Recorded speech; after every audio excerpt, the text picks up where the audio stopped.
Hello friends, ಎಲ್ಲರೂ ಹೇಗಿದ್ದೀರಾ? ನಾನಂತೂ ಸೂಪರ್ ಆಗಿದ್ದೇನೆ. ನೀವು ಕೂಡ ಸೂಪರ್ ಆಗಿದ್ದೀರಾ ಅಂತ ಅಂದ್ಕೊಂಡಿದ್ದೇನೆ. ಹಾಗೆ ಇವತ್ತು ಮಾರ್ನಿಂಗ್ ಇವತ್ತು ಮೆಂತ್ಯವನ್ನು ನೀರಿಗೆ ಹಾಕಿ ಕುದಿಸ್ಕೊಂಡು ಕುಡಿತಾ ಇದ್ದೇನೆ.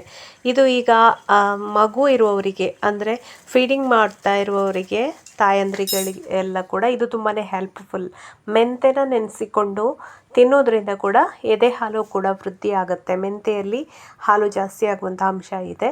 ಸೊ ನೀವು ಮಗುವಿಗೆ ಫೀಡ್ ಮಾಡ್ತೀರಾ ಅಂತಾದರೆ ಖಂಡಿತ ಮೆಂತ್ಯ ವಾಟರನ್ನು ಕುಡಿಬೋದು. ಇದು ವೆಯ್ಟ್ ಲಾಸಲ್ಲಿ ಕೂಡ ತುಂಬಾ ಒಳ್ಳೆ ಸಹಾಯ ಮಾಡುತ್ತೆ ನಮಗೆ. ಹಾಗೆ ಇದನ್ನು ನಾನು ಒಂದು ಅರ್ಧ ಚಮಚದಷ್ಟು ಹಾಕ್ಕೊಂಡು ಕುದಿಸ್ಕೊಳ್ತಾ ಇದ್ದೇನೆ. ಒಂದು ಪಿಂಚ್ ಆಗುವಷ್ಟು ಆರ್ಗ್ಯಾನಿಕ್ ಅರಸಿನ ಪೌಡ್ರನ್ನು ಕೂಡ ಇದಕ್ಕೆ ಸೇರಿಸ್ಕೊಂಡಿದ್ದೇನೆ. ಇದನ್ನು ಸೇರಿಸ್ಕೊಳ್ಳೋದ್ರಿಂದ ನಮ್ಮ ಇಮ್ಯುನಿಟಿ ಕೂಡ ಬೂಸ್ಟ್ ಆಗುತ್ತೆ, ನಮ್ಮ ಮೆಟಬಾಲಿಸಮ್ ಜಾಸ್ತಿ ಆಗುತ್ತೆ. ಈ ಮೆಂತೆ ನೀರನ್ನು ಅಥವಾ ಮೆಂತೆ ಟೀಯನ್ನು ಕುಡಿಯೋದ್ರಿಂದ ಕೂಡ ನಮ್ಮ ಒಂದು ಏನು ಹೇಳೋದು ವೆಯ್ಟ್ ಲಾಸ್ ಆಗಲಿಕ್ಕೆ ತುಂಬಾ ಹೆಲ್ಪ್ ಮಾಡುತ್ತೆ. ಮೆಟಬಾಲಿಸಮ್ ರೇಟನ್ನು ಇನ್ಕ್ರೀಸ್ ಮಾಡುತ್ತೆ ಇದು. ಸೊ ನಮಗೆ ವೆಯ್ಟ್ ಲಾಸ್ ಈಸಿಯಾಗಿ ಆಗುತ್ತೆ. ಅದಕ್ಕೋಸ್ಕರ ನಾವು ಮೆಂತೆ ಟೀಯನ್ನು ಕುಡಿಯೋದು. ನೈಟ್ ಆದರೂ ಕುಡಿಬೋದು, ಮಾರ್ನಿಂಗ್ ಆದರೂ ಕುಡಿಬೋದು. ಇಲ್ಲಿ ಆಲ್ರೆಡಿ 1 ಗ್ಲಾಸ್ ನೀರನ್ನು, ಪ್ಲೇನ್ ವಾಟ್ರನ್ನು ನಾನು ಎದ್ದಾಗಿ ಕುಡಿದಿದ್ದೇನೆ. ಅದಾದ ನಂತರ ಈ ಮೆಂತೆ ಮತ್ತು ಹಳದಿ ಪೌಡ್ರ್ ಹಾಕಿ ಮಾಡಿದಂತಹ ಟೀ ಇದನ್ನು ಕುಡಿತಾ ಇದ್ದೇನೆ. ಇದೀಗ ತುಂಬಾ ಸುಡ್ತಾ ಇದೆ. ಇದು ಸ್ವಲ್ಪ ತಣ್ಣಗೆ ಆದ ಮೇಲೆ ಇದನ್ನು ಕುಡಿತಾ ಇದ್ದೇನೆ. ತಣ್ಣಗೆ ಅಂದರೆ ನಮಗೆ ಕುಡಿಯಲಿಕ್ಕೆ ಸಾಧ್ಯ ಆಗೋಷ್ಟು ತಣ್ಣಗೆ ಆದ ಮೇಲೆ ಸಿಪ್ ಬೈ ಸಿಪ್ ಕುಡಿಬೇಕು. ಮತ್ತು ಒಂದು ಸ್ವಲ್ಪ ಕೂಡ ಕಹಿ ಇಲ್ಲ. ಮೆಂತೆ ನೀರ ಅಂತ ನೀವು ಮುಖ ಸೊಟ್ಟೆಗೆ ಮಾಡ್ಕೊಳ್ಬೇಕು ಅಂತಲೇ ಇಲ್ಲ, ಯಾಕೆಂದರೆ ಅದು ಕಹಿ ಆಗೋದೇ ಇಲ್ಲ. ಇಲ್ಲಿ ಮೆಂತೆ ಕೂಡ ಜಗ್ದು ತಿನ್ನುವಾಗ ಕೂಡ ಕಹಿ ಆಗೋದಿಲ್ಲ. ನೋಡಿ, ಬೇಕಾದರೆ ನೀವು ಮಾಡಿ ನೋಡಿ, ಆಗ ಗೊತ್ತಾಗುತ್ತೆ. ಮೆಂತೆ ಅಂತ ಹೇಳಿದ ಕೂಡಲೇ ಕಹಿ ಅಂತೇಳಿ ಕುಡಿಯದೇ ಇರಬೇಡಿ. ಖಂಡಿತ ಮಾಡಿ ಟ್ರೈ ಮಾಡಿ. ಕಹಿ ಇಲ್ಲ, ಇದು ಕುಡಿಬೋದು ಅಂತ ಅನಿಸುತ್ತೆ ನಿಮಗೆ. ಯಾಕೆಂದರೆ ಮಾರ್ನಿಂಗ್ ಡ್ರಿಂಕ್ ಕುಡಿಲಿಕ್ಕೆ ಎಲ್ಲರೂ ಕೂಡ ಸೋಮಾರಿತನ ಮಾಡ್ತಾರೆ, ಇನ್ಕ್ಲೂಡಿಂಗ್ ನಾನು ಕೂಡ ಸ್ವಲ್ಪ ಮಾಡ್ತೇನೆ. ಆದರೂ ವೆಯ್ಟ್ ಲಾಸ್ ಆಗಬೇಕಂದ್ರೆ ಕುಡಿಲೇಬೇಕಲ್ವಾ. ಅದಾಗಿ ಮಾರ್ನಿಂಗ್ ಬ್ರೇಕ್ಫಾಸ್ಟ್ ನಾನು ಇದು ಮಾಡ್ತಾಯಿಲ್ಲ. ಇದೀಗ ಲಂಚನ್ನು ಮಾಡ್ತಾ ಇದ್ದೇನೆ. ಲಂಚಿಗೆ ನಾನು ರಾಗಿ ಮತ್ತು ಹೆಸರು ಕಾಳು ಹಾಕಿ ದೋಸೆನ ಮಾಡ್ತಾ ಇದ್ದೇನೆ. ಇಲ್ಲಿ ಬೆಳಗ್ಗೆನೇ ನೆನೆಸಿಕೊಂಡು ಇಟ್ಟಿದ್ದೇನೆ. ಈ ರೀತಿ ಹಾಕಿ 1 ಕಪ್ ರಾಗಿ, 1 ಕಪ್ ಹೆಸರು ಬೇಳೆನ ಹಾಕ್ಕೊಂಡು ಒಂದು ಎಷ್ಟೊತ್ತಾಗ್ತದೆ ಅಷ್ಟೊತ್ತು ನೆನೆಸ್ಕೊಳ್ಳಿ. ಒಂದು 6 ಗಂಟೆ ಆದರೂ ನೆನೆದ್ರೆ ಒಳ್ಳೆಯದು. ರಾಗಿ ತುಂಬ ಚೆನ್ನಾಗಿ ನೆನೆದ್ರೆ ಒಳ್ಳೆಯದು. ಈಗ ಬೆಳಿಗ್ಗೆ ಮಾಡೋದಾದರೆ ನೀವು ನೈಟ್ ನೆನೆಸಿಕೊಳ್ಬೋದು. ಇದನ್ನು ನಾನು ಮಧ್ಯಾಹ್ನ ಲಂಚಿಗೆ ಮಾಡ್ಕೊಳ್ತಾ ಇದ್ದೇನೆ. ಮಾರ್ನಿಂಗ್ ನಾನು ಓಟ್ಸ್ ಸ್ಮೂತಿಯನ್ನು ಮಾಡ್ಕೊಂಡಿದ್ದೇನೆ. ಸ್ಮೂತಿ ರೆಸಿಪಿ ಆಲ್ರೆಡಿ ನನ್ನ ವೀಡಿಯೋದಲ್ಲಿದೆ, ಅದನ್ನು ನೀವು ನೋಡ್ಬೋದು. ಆದ ಕಾರಣ ನಾನಿಲ್ಲಿ ವಿಡಿಯೋ ಹಾಕಲಿಲ್ಲ ಅದರದ್ದು. ಇಲ್ಲಿ ನಾನು ದೋಸೆ ಜೊತೆಗೆ ಬಟಾಣಿದೊಂದು ಗ್ರೇವಿ ಕೂಡ ಮಾಡ್ಕೊಳ್ತಾ ಇದ್ದೇನೆ. ಈ ರೀತಿ ಬಟಾಣಿಯನ್ನು ಗ್ರೇವಿ ಮಾಡಿಕೊಂಡ್ರೆ ನಿಮಗೆ ನೀರೆಷ್ಟು ಬೇಕು ಹಾಕಿ ಬೇಯಿಸಲಿಕ್ಕೆ ಇಡೋದು. ಈ ಬಟಾಣಿ ಗ್ರೇವಿನ ಬೇಕಾದರೆ ಸಾಯಂಕಾಲ ಈವ್ನಿಂಗ್ ಸ್ನ್ಯಾಕ್ಸ್ ಥರ ಕೂಡ ತಿನ್ಬೋದು. ಮರುದಿವಸ ಉಳಿದ್ರೆ ದೋಸೆಗೆ ಎಲ್ಲ ಹಾಕ್ಕೊಂಡು ತಿನ್ಬೋದು. ತುಂಬಾ ಚೆನ್ನಾಗಿರ್ತದೆ. ಉಪ್ಪು ಹಾಕಿ ಬೇಯಿಸ್ಕೊಳ್ಳುವ ಇದನ್ನು. ಈಗ ಮಧ್ಯಾಹ್ನ ಇದು ನೆಂದಿದೆ, ಒಂದು 6 ಗಂಟೆಗಳಷ್ಟು ನೆಂದಿದೆ ಹೆಸರು ಬೇಳೆ ಮತ್ತು ರಾಗಿ. ಇಲ್ಲಿ 1 ಮೆಣಸು ಹಾಕ್ಕೊಂಡಿದ್ದೇನೆ. ಹಾಗೆ 1 ಈರುಳ್ಳಿಯನ್ನು ಕಟ್ ಮಾಡಿ ಹಾಕ್ಕೊಳ್ತಾ ಇದ್ದೇನೆ. 1 ಸಣ್ಣ ತುಂಡು ಶುಂಠಿ, ಹಾಗೆ ಸ್ವಲ್ಪ ಜೀರಿಗೆ, ಹಾಗೆ ನಾವು ನೆನೆಸಿಕೊಂಡಂತಹ ಹೆಸರು ಕಾಳು, ಸ್ವಲ್ಪ ಕರಿಬೇವು, ರಾಗಿ ಇವೆಲ್ಲವನ್ನು ಚೆನ್ನಾಗಿ ಸ್ಮೂತ್ ಪೇಸ್ಟ್ ಮಾಡ್ಕೊಳ್ಳೋದು. ನೋಡಿ, ಈಗ ದೋಸೆ ಹಿಟ್ಟು ರೆಡಿ ಆಯಿತು. ಮಧ್ಯಾಹ್ನಕ್ಕೆ ದೋಸೆ ತಿಂತಾ ಇದ್ದೇನೆ. ರೈಸನ್ನು ಸ್ಕಿಪ್ ಮಾಡಿದ್ದೇನೆ ಇವತ್ತು. ಮಾರ್ನಿಂಗ್ ಓಟ್ಸಿದ್ದು ಸ್ಮೂತಿಯನ್ನು ಕುಡ್ತಿದ್ದೇನೆ. ರುಚಿಗೆ ಎಷ್ಟು ಬೇಕು ಅಷ್ಟು ಉಪ್ಪನ್ನು ಹಾಕಿ ಹಿಟ್ಟನ್ನು ಚೆನ್ನಾಗಿ ಕಲಸಿಕೊಳ್ಳೋದು. ಅಷ್ಟಾಗೂ ನಮ್ಮ ಬಟಾಣಿ ಬೇಯಿಸ್ಕೊಂಡದ್ದು ಬೆಂದಿದೆ. ಅದಕ್ಕೆ ಮಸಾಲೆನ ಮಾಡಿಕೊಳ್ಳುವ ನಾವು ಬಟಾಣಿ ಗ್ರೇವಿ ಮಾಡಲಿಕ್ಕೆ. ಇಲ್ಲಿ 4 ಲವಂಗನ ಹಾಕ್ಕೊಂಡೆ, ಹಾಗೆ ಕೊತ್ತಂಬರಿ ಸೊಪ್ಪು, ಸ್ವಲ್ಪ ಶುಂಠಿ, ಸ್ವಲ್ಪ ಬೆಳ್ಳುಳ್ಳಿ, ಒಂದು ದಾಲ್ಚಿನ್ನಿ ಚಕ್ಕೆ ಕೂಡ ಹಾಕ್ಕೊಂಡಿದ್ದೇನೆ. ಹಾಗೆ ಸ್ವಲ್ಪ ಕೊತ್ತಂಬರಿ ಸೊಪ್ಪು, 1 ಹಸಿಮೆಣಸು, ಇಷ್ಟನ್ನು ಹಾಕಿ ಸ್ವಲ್ಪ ನೀರು ಹಾಕಿ ಗ್ರೈಂಡ್ ಮಾಡ್ತು. ಜೊತೆಗೆ ಒಂದು ಸ್ವಲ್ಪ ಮೆಣಸಿನ ಹುಡಿ, ಒಂದು ಅರ್ಧ ಚಮಚದಷ್ಟು ಖಾರ ಪುಡಿ, ಹಾಗೆ ಒಂದು ಚಮಚದಷ್ಟು ಧನಿಯಾ ಪುಡಿ ಇವಿಷ್ಟನ್ನು ಹಾಕಿ ಚೆನ್ನಾಗಿ ಸ್ಮೂತ್ ಪೇಸ್ಟ್ ಹಾಕಿ ಮಾಡ್ಕೊಳ್ಳೋದು. ಈ ಮಸಾಲೆ ಗ್ರೇವಿ ತುಂಬಾ ಚೆನ್ನಾಗಿರ್ತದೆ. ಈ ಮಸಾಲೆ ಮಾಡುವಾಗ ನೀವು ನೀರುಳ್ಳಿ ಮತ್ತು ಟೊಮೆಟೊ ಕೂಡ ಸೇರಿಸ್ಕೊಳ್ಬೋದು.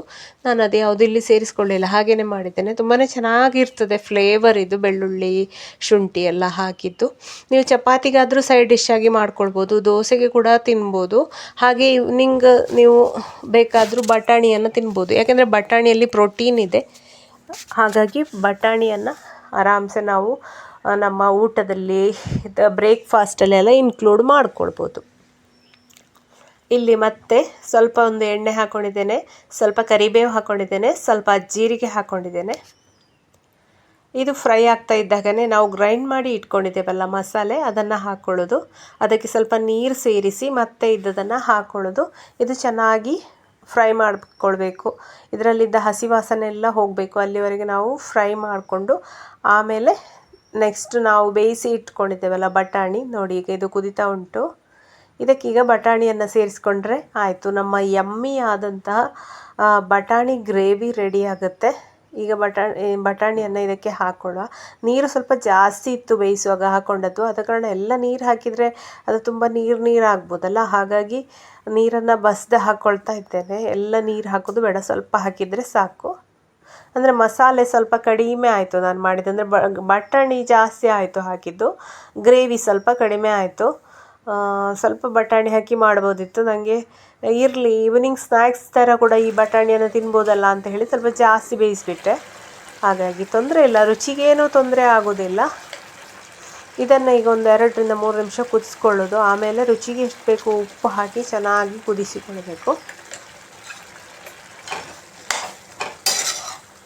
ಇನ್ನೂ ಬೇಕಾದರೆ ನೀವು ಕೊತ್ತಂಬರಿ ಸೊಪ್ಪು ಹಾಕ್ಕೊಳ್ಬೋದು. ನಾವು ಆಲ್ರೆಡಿ ಮಸಾಲೆಗೆ ಹಾಕ್ಕೊಂಡಿದ್ದೇವಲ್ಲ. ಈಗ ನೋಡಿ ನಮ್ಮ ಬಟಾಣಿ ಗ್ರೇವಿ ರೆಡಿ ಆಯಿತು.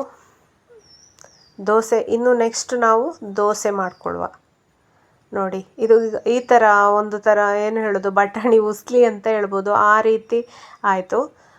ಸಾಯಂಕಾಲ ಕೂಡ ಇದನ್ನು ಹಾಗೆ ಪ್ಲೇಟ್ಗೆ ಹಾಕ್ಕೊಂಡು ತಿನ್ಬೋದು. ಇದಕ್ಕೆ ಸ್ವಲ್ಪ ಬಟಾಣಿ ಉಸ್ಲಿಯನ್ನು ಹಾಕ್ಕೊಳ್ಳೋದು, ಆಮೇಲೆ ಮೇಲಿಂದ ಸ್ವಲ್ಪ ಟೊಮೆಟೊ ಮತ್ತು ಆನಿಯನ್ನ ಕಟ್ ಮಾಡಿ ಹಾಕ್ಕೊಳ್ಳೋದು. ಬಟಾಣಿ ಚಾಟ್ ಅಂತ ಹೇಳ್ತಾರಲ್ಲ, ಆ ರೀತಿ ಮಾಡ್ಕೊಂಡು ತಿನ್ನಲಿಕ್ಕೆ ತುಂಬಾ ಟೇಸ್ಟಿ ಆಗ್ತದೆ. ನೀವು ಈವ್ನಿಂಗಲ್ಲಿ ಆ ಥರ ತಿನ್ಬೋದು ಸ್ವಲ್ಪ ಪ್ರಮಾಣದಲ್ಲಿ. ಇದೀಗ ರೆಡಿ ಆಯಿತು. ನೆಕ್ಸ್ಟ್ ನಾವು ದೋಸೆಯನ್ನು ಮಾಡಿಕೊಳ್ಳುವ. ಈ ದೋಸೆ ಈಗ ಇವತ್ತು ಮಧ್ಯಾಹ್ನ ಲಂಚ್ ಆಗಿ ರಾಗಿ ಮತ್ತು ಹೆಸರು ಕಾಳನ್ನು ಹಾಕಿ ಮಾಡಿದ್ದಾದರೂ ಕೂಡ ಇದು ಹೈ ಪ್ರೋಟೀನ್ ಇದೆ. ನೋಡಿ, ಹೆಸರು ಕಾಳಲ್ಲಿ ಕೂಡ ಪ್ರೋಟೀನ್ ಇದೆ, ರಾಗಿಯಲ್ಲಿ ಕೂಡ ನಿಮಗೆ ಕ್ಯಾಲ್ಸಿಯಂ ಎಲ್ಲ ಬೇಕಾದಂತಹ ನ್ಯೂಟ್ರಿಯೆಂಟ್ಸ್ ಎಲ್ಲವೂ ಕೂಡ ಇದೆ ಇದರಲ್ಲಿ ರಾಗಿಯಲ್ಲಿ. ಇದು ಸ್ವಲ್ಪ ತುಪ್ಪನ ಹಾಕ್ಕೊಂಡು ದೋಸೆ ಮಾಡ್ಕೊಳ್ತಾ ಇದ್ದೇನೆ. ನಿಮಗೆ ತುಂಬ ಕ್ರಿಸ್ಪಿ ಬೇಕು ಅಂದರೆ ಕ್ರಿಸ್ಪಿಯಾಗಿ ಮಾಡ್ಕೊಳ್ಬೋದು, ಮೆತ್ತಗೆ ಬೇಕು ಅಂದರೆ ಮೆತ್ತಗೆ ಮಾಡ್ಕೊಳ್ಬೋದು. ಇದನ್ನು ಕೌಚಿ ಹಾಕಬೇಕು ಅಂತ ಇಲ್ಲ, ಬೇಕಾದರೆ ಹಾಗೇ ಮಾಡ್ಕೊಳ್ಬೋದು, ತೊಂದರೆ ಇಲ್ಲ.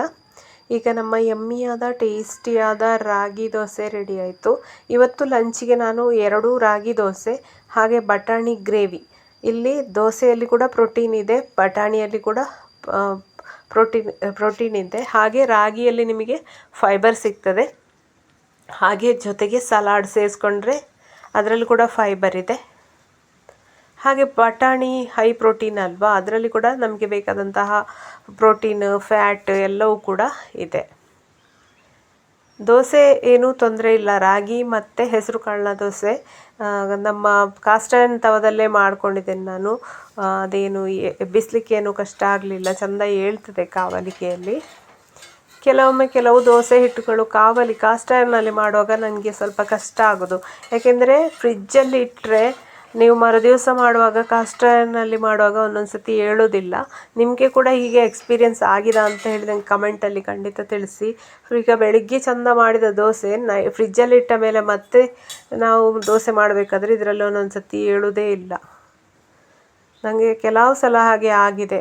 ಹಾಗಾಗಿ ನಾನೊಂದು ನಾನ್ ಸ್ಟಿಕ್ಕನ್ನು ಕೂಡ ಒಟ್ಟಿಗೆ ಇಟ್ಕೊಂಡದ್ದು, ಸಾಯಂಕಾಲದ ಹೊತ್ತು ಅದರಲ್ಲಿ ಒಮ್ಮೆ ಟ್ರೈ ಮಾಡುವ ಅಂತ ಹೇಳಿ. ಗಡಿಬಿಡಿಗೆ ಮತ್ತೆ ಏನು ಮಾಡೋದಲ್ವ. ಹಾಗೆ ಈಗ ನೋಡಿ, ಇಲ್ಲಿ 2 ದೋಸೆ ಹಾಗೆ ಸಲಾಡ್ ಕಟ್ ಮಾಡಿ ಇಟ್ಕೊಂಡಿದ್ದೇನೆ. ಕುಕುಂಬರ್ ತುಂಬಾ ಒಳ್ಳೆಯದು, ಅಥವಾ ಕ್ಯಾರೆಟ್ ಆದರೂ ತಗೊಳ್ಬೋದು ಸಲಾಡಿಗೆ. ಯಾವ ತರಕಾರಿ ಆದರೂ ತಗೊಳ್ಬೋದು, ಬೀಟ್ರೂಟ್, ಕ್ಯಾರೆಟ್, ಕ್ಯಾಬೇಜ್ ಯಾವ್ದು ಬೇಕಾದರೂ ತಗೊಳ್ಬೋದು. ಹಾಗೆ ನಾವು ಮಾಡಿಕೊಂಡಂತಹ ಬಟಾಣಿ ಗ್ರೇವಿ. ಇದು ನನ್ನ ಮಧ್ಯಾಹ್ನದ ಲಂಚ್. ಹೆವಿ ಆಗಿತ್ತು. ಈ ಬಟಾಣಿ ಗ್ರೇವಿ ಉಂಟಲ್ಲ, ಇಷ್ಟು ತಿಂದಾಗ ಹೊಟ್ಟೆ ಫುಲ್ಲಾಗಿತ್ತು. 2 ದೋಸೆ ಕೂಡ 2 ದೋಸೆ ತಿನ್ನಬೇಕಾದ್ರೆ ಒಳ್ಳೆ ಹೊಟ್ಟೆ ಫುಲ್ಲಾಗಿದೆ ನನಗೆ. ಏನು ನಾವು ಡಯಟ್ ಮಾಡ್ತಿದ್ದೇವೆ ಕಷ್ಟ ಅಂತ ಹೇಳುವ ಫೀಲಿಂಗೇ ಬರೋದಿಲ್ಲ. ಫ್ರೆಂಡ್ಸ್, ನಿಮಗೆ ಈ ವಿಡಿಯೋಸ್ ಎಲ್ಲ ಇಷ್ಟ ಆದರೆ ಖಂಡಿತ ಒಂದು ಲೈಕ್ ಮಾಡೋದನ್ನು ಮರಿಬೇಡಿ. ವಿಡಿಯೋಸ್ ನೋಡ್ತಾ ಇರಬೇಕಾದ್ರೆ ಖಂಡಿತ ಒಂದು ಲೈಕ್ ಕೊಟ್ಟು ಬಿಡಿ. ಹಾಗೆ ನೀವು ಸಬ್ಸ್ಕ್ರೈಬ್ ಮಾಡದೆ ನೋಡುವವರು ತುಂಬ ಜನ ಇದ್ದೀರಿ.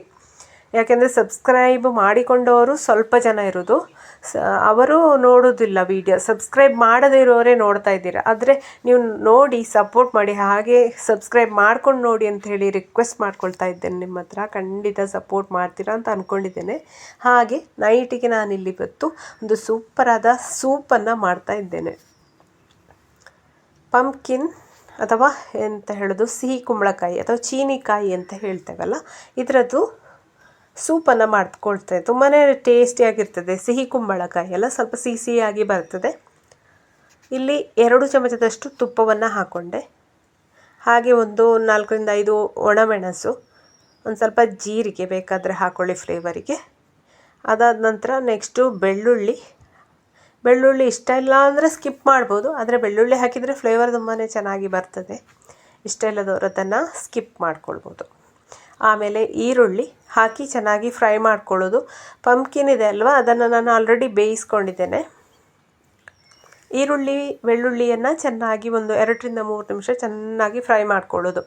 ಅದೇನು ಬೇಯಬೇಕು ಅಂತ ಏನಿಲ್ಲ, ನೀರು ಹಾಕಿ ಬೇಯಿಸಬೇಕು ಅಂತ ಇಲ್ಲ. ಜಸ್ಟ್ ನೀರುಳ್ಳಿ ಫ್ರೈ ಆದರೆ ಸಾಕು. ಚೆನ್ನಾಗಿ ಫ್ರೈ ಆದರೆ ಅದನ್ನಿನ್ನು ಆಲ್ರೆಡಿ ನಾವು ಬೇಯಿಸ್ಕೊಂಡ ಪಂಪ್ಕಿನ್ ಇದೆ ಅಲ್ಲ, ಅದನ್ನು ಇದಕ್ಕೆ ಸೇರಿಸ್ಕೊಳ್ಳೋದು. ಚೀನಿಕಾಯಿನ ಚೆನ್ನಾಗಿ 1 ನಿಮಿಷ ಫ್ರೈ ಮಾಡ್ಕೊಳ್ಳೋದು. ಇಷ್ಟಾದರೆ ಆಯಿತು. ಇದನ್ನು ತಣ್ಣಗಾದಮೇಲೆ ನಾವು ಮಿಕ್ಸಿ ಜಾರಿಗೆ ಹಾಕಿ ಗ್ರೈಂಡ್ ಮಾಡೋದು. ಈ ಪಂಪ್ಕಿನ್, ಈರುಳ್ಳಿ, ಬೆಳ್ಳುಳ್ಳಿ ಎಲ್ಲವನ್ನು ಕೂಡ ಚೆಂದಾಗಿ ಗ್ರೈಂಡ್ ಮಾಡ್ಕೊಂಡು ಬಂದರೆ ನಮ್ಮ ರುಚಿಯಾದ ಸೂಪ್ ರೆಡಿ ಆಗುತ್ತೆ. ನೋಡಿ, ತಣ್ಣಗಾಗಿದೆ. ಇದಕ್ಕೆ ನೀರು ಬೇಕಲ್ವ, ಹಾಗಾಗಿ 1-1.5 ಗ್ಲಾಸಷ್ಟು ನೀರು ಹಾಕ್ಕೊಂಡು ಅದು ಗ್ರೈಂಡ್ ಮತ್ತೆ ಬೇಕಾದರೆ ನೀರು ಆ್ಯಡ್ ಮಾಡ್ಬೋದು. ಇದನ್ನೀಗ ಗ್ರೈಂಡ್ ಮಾಡ್ಕೊಂಡು ಬರುವ. ಸ್ಮೂತ್ ಪೇಸ್ಟಾಗಿ ಗ್ರೈಂಡ್ ಮಾಡಿದರೆ ತುಂಬಾ ರುಚಿಯಾಗಿರ್ತದೆ. ಇದು ಸ್ವಲ್ಪ ಸಿಹಿಯಾಗಿರ್ತದೆ. ಹಾಗೆ ಪೆಪ್ಪರ್ ಹಾಕಿದ್ರಿಂದ ಅಲ್ಲಿ ಖಾರ ಆಗಿರ್ತದೆ ಸ್ವಲ್ಪ. ತುಂಬಾ ಟೇಸ್ಟಿಯಾಗಿರ್ತದೆ ಕುಡಿಲಿಕ್ಕೆ. ಇದನ್ನು ಒಂದು ಬೌಲ್ ಕುಡಿದಾಗ ಹೊಟ್ಟೆ ಫಿಲ್ ಆಗ್ತದೆ. ನೋಡಿ, ಇದನ್ನು ಸ್ವಲ್ಪ ನೀರು ಸೇರಿಸ್ಕೊಂಡು ಅದೇ ಪಾತ್ರೆಗೆ ನಾನು ಪುನಃ ಹಾಕ್ಕೊಳ್ತಾ ಇದ್ದೇನೆ. ಯಾಕೆಂದರೆ ಇದು ಫುಲ್ ತಣ್ಣಗಾಗಿತ್ತಲ್ವ, ಹಾಗಾಗಿ ಇದೊಂದು ಸ್ವಲ್ಪ ಬಿಸಿ ಆಗಬೇಕಲ್ಲ ಸೂಪ್ ನಮಗೆ, ಹಾಗೆ ಕುದಿಸ್ಕೊಳ್ತಾ ಇದ್ದೇನೆ. ನೀವು ಒಂದ್ಸತಿ ಪಂಪ್ಕಿನ್ ಇದು ಸೂಪ್ ಟ್ರೈ ಮಾಡಿ, ತುಂಬಾ ರುಚಿ ಇರ್ತದೆ ಇದು. ಪಂಪ್ಕಿನ್ ಜೊತೆ ಬೇಕಾದರೆ ನೀವು ಕ್ಯಾರೆಟ್ ಕೂಡ ಆ್ಯಡ್ ಮಾಡ್ಕೊಳ್ಬೋದು. ಸೂಪ್ ಚೆನ್ನಾಗಿರ್ತದೆ ಅದು. ಈಗ ರುಚಿಗೆ ಎಷ್ಟು ಬೇಕು ಅಷ್ಟು ಉಪ್ಪು ಹಾಕಿ ಕುದಿಸ್ಕೊಂಡ್ರೆ ಆಯಿತು. ಪೆಪ್ಪರ್ ನಾವು ಆಗಲೇ ಹಾಕಿದ್ದೇವೆ. ಪೆಪ್ಪರ್ ಬೇಕಾದರೆ ಮತ್ತೊಂದು ಸ್ವಲ್ಪ ಹಾಕ್ಕೊಳ್ಳುವ. ಒಂದು 1/4 ಚಮಚದಷ್ಟು ಪೆಪ್ಪರ್ ಪೌಡ್ರನ್ನು ಸ್ಪ್ರಿಂಕಲ್ ಮಾಡಿಕೊಂಡೆ. ನೋಡಿ, ಈಗ ಎಷ್ಟು ಟೇಸ್ಟಿಯಾಗಿ ಬಂದಿದೆ ನಮ್ಮ ಪಂಪ್ಕಿನ್ ಸೂಪ್ ಅಂಥೇಳಿ. ಫ್ರೆಂಡ್ಸ್, ನಿಮಗೆ ಈ ವಿಡಿಯೋ ಇಷ್ಟ ಆದರೆ ಖಂಡಿತ ಲೈಕ್ ಮಾಡಿ. ಹಾಗೆ ನೀವು ಈ ಚಾನಲನ್ನು ಫಸ್ಟ್ ಟೈಮ್ ನೋಡೋದು, ಸಬ್ಸ್ಕ್ರೈಬ್ ಮಾಡ್ಕೊಂಡಿಲ್ಲ ಅಂದರೆ ಖಂಡಿತ ಸಬ್ಸ್ಕ್ರೈಬ್ ಮಾಡೋದನ್ನು ಕೂಡ ಮರಿಬೇಡಿ, ಸಪೋರ್ಟ್ ಮಾಡಿ. ಹೀಗೇ ರುಚಿಯಾದ ಡಯಟ್ ರೆಸಿಪಿ ಜೊತೆ, ವೆಯ್ಟ್ ಲಾಸ್ ಟಿಪ್ಸ್ ಜೊತೆ, ಹಾಗೆ ಡಯಟ್ ಫುಡ್ ಐಡಿಯಾಸ್ ಜೊತೆ ನಾನು ಮತ್ತೆ ಬರ್ತೇನೆ. ಅಲ್ಲಿವರೆಗೆ ನಮಸ್ಕಾರ, ಬಾಯ್ ಬಾಯ್, ಟೇಕ್ ಕೇರ್, ಥ್ಯಾಂಕ್ ಯು.